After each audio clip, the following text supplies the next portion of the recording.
Capítulo 10. O caráter nos representa. O seu caráter é a revelação exata da sua pessoa. A sua palavra já diz muito a seu respeito. O caráter, entretanto, expressa aquilo que você é. É aquilo que é sozinho quando ninguém está vendo.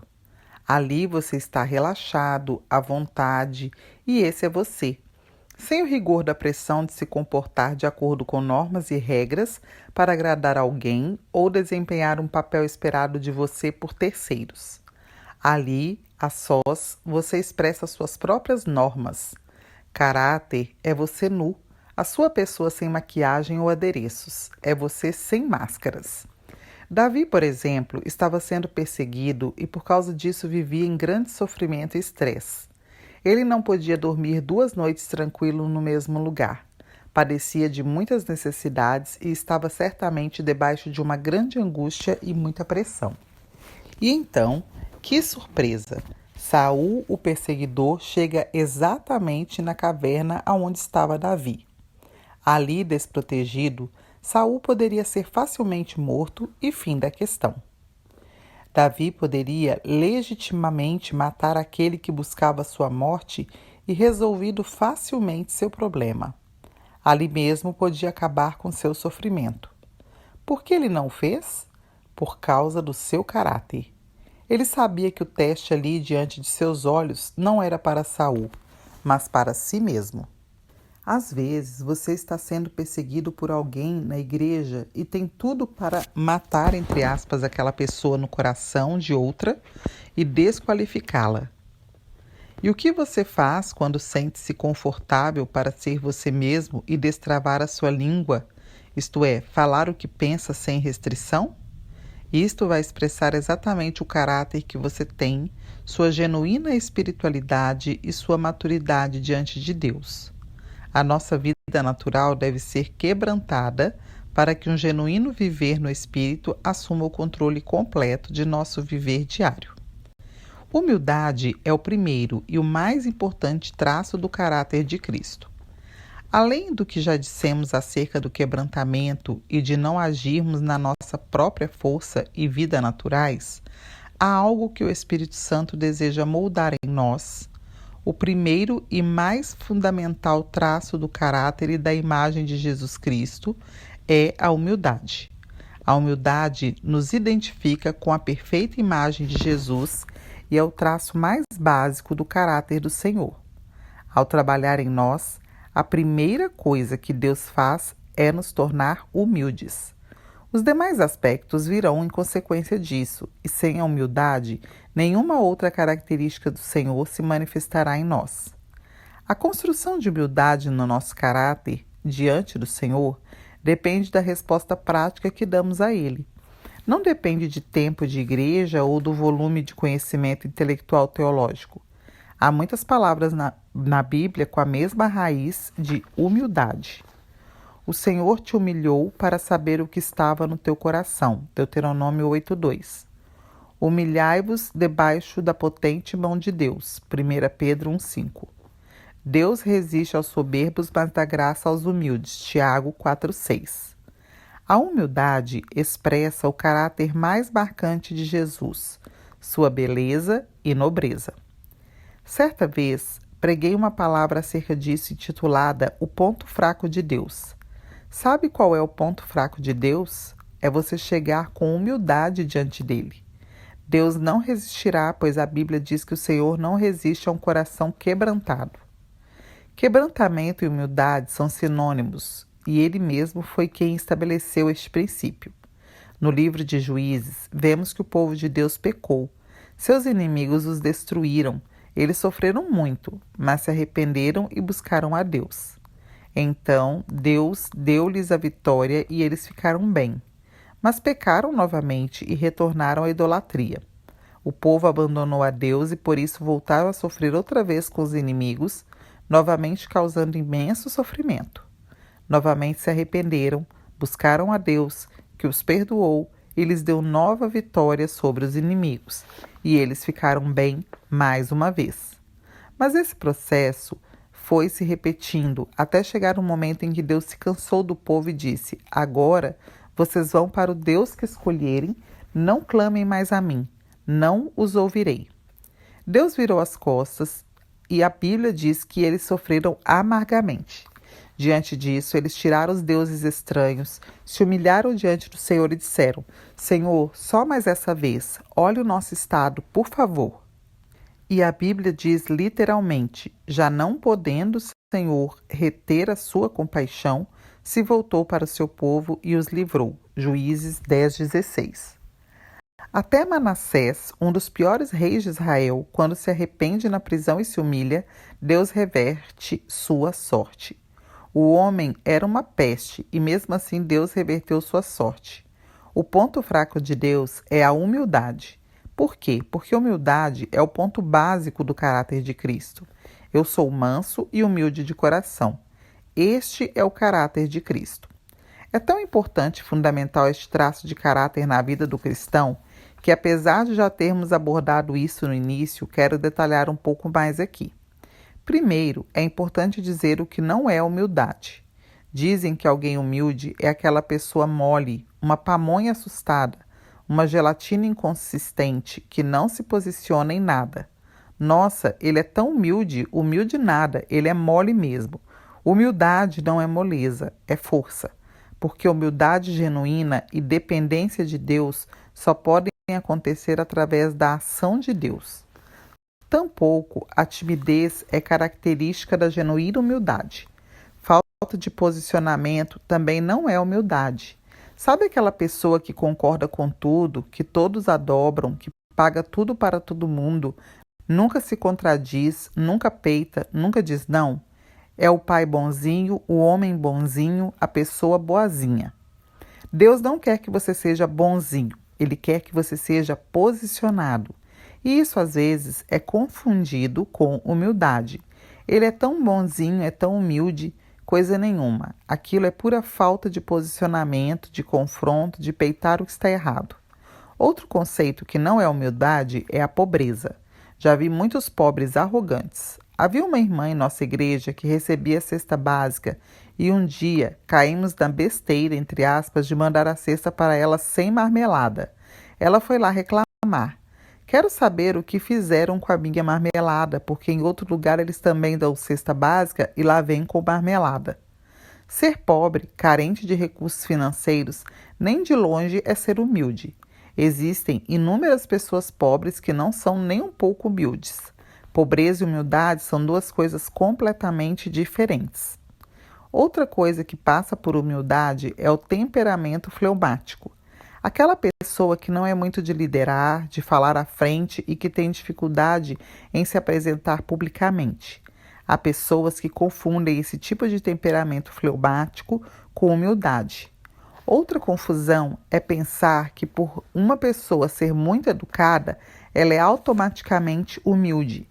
Entretanto, educação e humildade não tem nada a ver um com o outro necessariamente. A pessoa pode ser educada e ser extremamente arrogante. Ser gentil é outra coisa que às vezes passa por humildade. Alguém é gentil, abre a porta, puxa a cadeira, pega algo que cai no chão, pega a mala do outro, ajuda-o e o faz se sentir confortável. Mas gentileza também não caracterizam humildade. Algo ainda que é confundido com humildade é a modéstia. Modéstia é fazer de conta que você não acha o que realmente você acha de si mesmo. A modéstia não é um valor espiritual, é de boa educação, mas não é humildade. Humildade é um traço espiritual somente gerado por Deus. Paulo disse: não há bem nenhum em minha vida para o reino. Humildade é produzida em nós quando nos conhecemos. Você sabe quem você é? Você sabe o quão pecaminoso, frágil, propício ao erro, quão improvável você é? Ao saber quem é, porque a luz de Deus te revelou, isso não o fará desistir, mas o fará depender mais do Senhor. E quando os frutos surgem, o poder de Deus se manifesta e você tem êxito, você reconhece que não foi mérito seu, mas foi simplesmente a graça, o poder, a unção de Deus. Humildade é o esvaziamento de tudo o que somos. No início do Sermão do Monte, temos as bem-aventuranças em que são listados os traços do caráter de um cristão. E qual é o primeiríssimo traço mencionado pelo Senhor? A humildade. A Escritura diz em Mateus 5,3: Bem-aventurados os humildes, pois deles é o reino dos céus. Não se trata de um texto poético, de algo bonito que Jesus deixou, mas dos traços de um cristão normal. Mas, qual a melhor definição de humildade? Após lidar com esse tema por muitos anos e buscar insistentemente que Deus gerasse isso na minha vida, o Senhor trouxe a mim um estudo maravilhoso de Martyn Lloyd-Jones sobre o Sermão do Monte. Ele foi um teólogo protestante de origem galesa. Quão surpreso fiquei ao ler a porção dedicada à humildade nas bem-aventuranças. A definição do autor, que passo a descrever aqui, é que humildade é o processo conduzido por Deus para nos levar ao completo esvaziamento de nós mesmos. Antes, portanto, de colocar qualquer coisa de si mesmo em nós, antes de tudo, o Senhor precisa nos esvaziar e nos livrar de nós mesmos. Mas como, se achamos que muito do que temos é bom e não se pode desprezar? Assim, a perfeita humildade é o Espírito Santo nos convencer, nos levar a estar absolutamente convencido de que não temos nada próprio em nós mesmos que seja aproveitável para o reino de Deus. Tudo nosso, ou seja, nosso carisma, inteligência, habilidades naturais, eloquência ou articulação, liderança, criatividade ou experiência, nada disso, nada mesmo, é útil para Deus sem que isso seja queimado como oferta de aroma agradável e sem que passemos a depender exclusivamente do seu Espírito. Se tudo o que temos não passar pela cruz de Cristo, não serve de instrumento para Deus. Sem esse convencimento que vem com a experiência, através dos tratamentos do Senhor em nossa vida, não podemos dizer que somos humildes. Humildade não é algo que se tem por fazer força, algo como decidir ter e pronto. Nós precisamos entender a humildade, porque é isso que o Senhor quer formar em nós. Humildade é a base para todo o resto, porque fala desse esvaziamento do natural, do esvaziamento de você mesmo, da dependência da sua força, da sua capacidade, da sua competência. A humildade é produzida em nós quando escolhemos não mais usar o nosso eu caído para fazer a obra de Deus, quando compreendemos que em nós não há bem nenhum e, portanto, precisamos genuinamente depender dele. Não há dependência de Deus sem humildade. Humildade só se manifesta no completo esvaziamento, a fim de finalmente sermos cheios do poder e da autoridade de Deus. Quem expressa a genuína humildade produzida pela cruz, reveste-se da nobreza de quem reina no descanso de Deus. Aquele que é genuinamente humilde é nobre, chega em um lugar e não precisa falar, não precisa se defender, simplesmente está ali e as coisas acontecem, porque humildade e reino andam juntos. Genuína humildade governa. Bem-aventurados os humildes, porque deles é o reino. Quem quer reinar tem que entender que o trono do universo é a cruz. O contrário disso é autoconfiança, confiança na carne, na vida da alma, nos talentos humanos sem Deus, sem submissão ao Espírito e sem o Espírito. Arrogância, presunção, petulância é o que caracteriza Satanás. Ele reina na base do orgulho, da força bruta e todo carnal flui por este mesmo canal. O que é terrível, muitas vezes, é ver líderes cristãos que expressam mais o caráter de Satanás do que o Senhor. Quanta gente cheia de jactância, aquele hábito espúrio de contar vantagem e fazer propaganda de si mesmo o tempo todo. Alguém que age assim está demonstrando, na verdade, muitas outras coisas, menos a imagem do Salvador. Outros manifestam aquela atitude individualista, independente de qualquer autoridade ou espírito de equipe, numa autoconfiança baseada na carne, na sua vida da alma e do natural. Confiam mais em si mesmos do que em Deus. São como um Moisés arrogante, entre aspas, disposto a libertar o povo do Egito na marra e na força do braço, mesmo que fosse necessário matar, destruir e pisar em pessoas. O contraponto disso tudo é o quebrantamento, é a humildade de Cristo.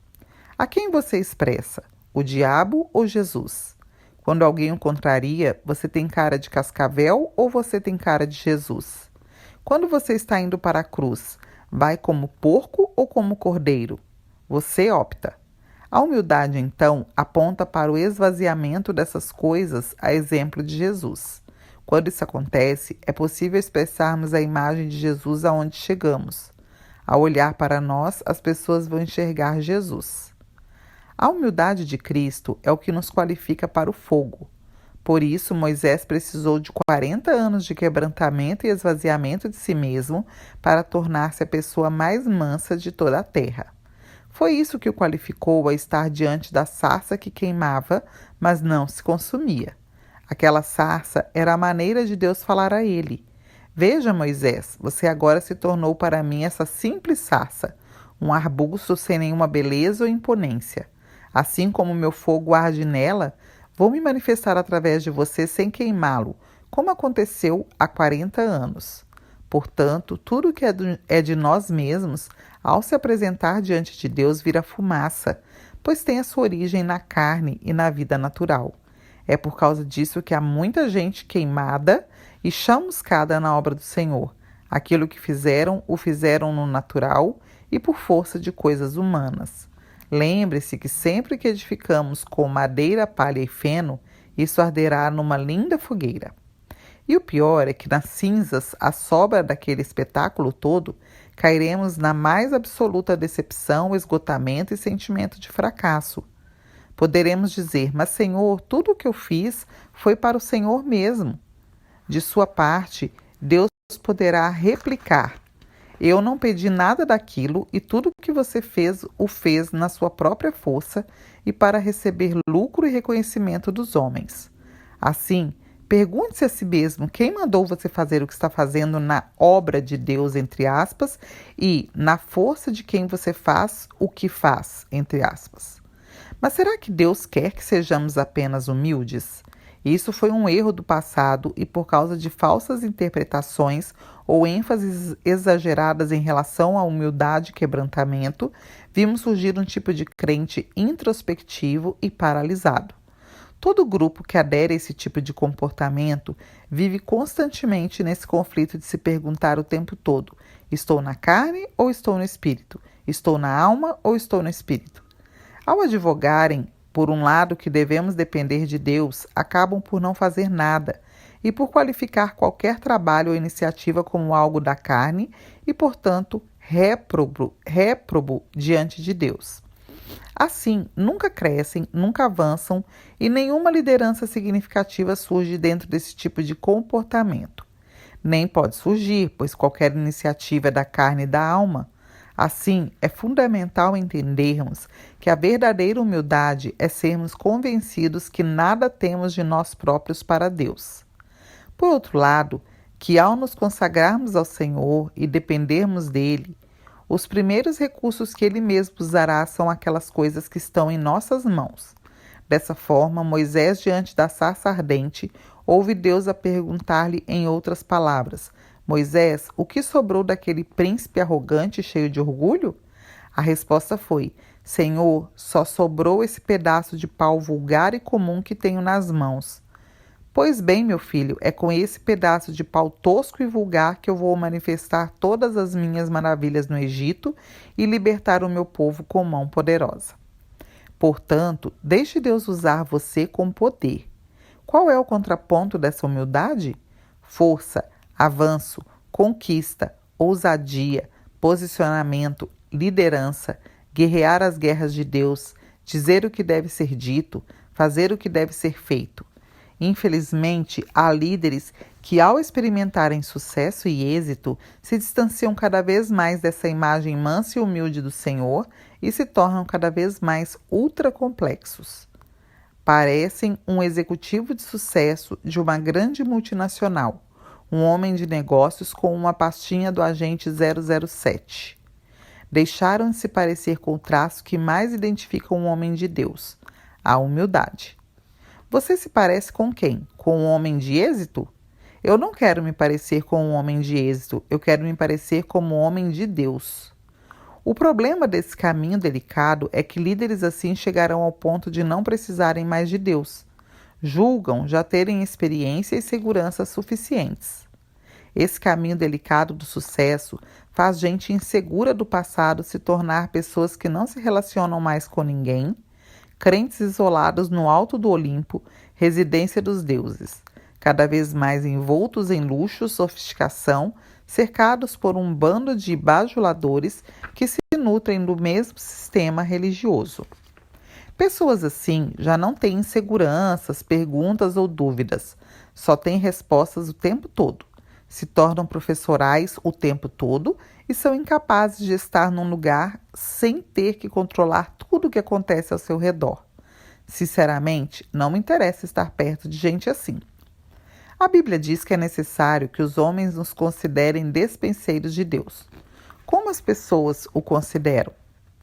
Como executivo de sucesso, porque tem um carro do ano, tem uma pastinha de couro de jacaré?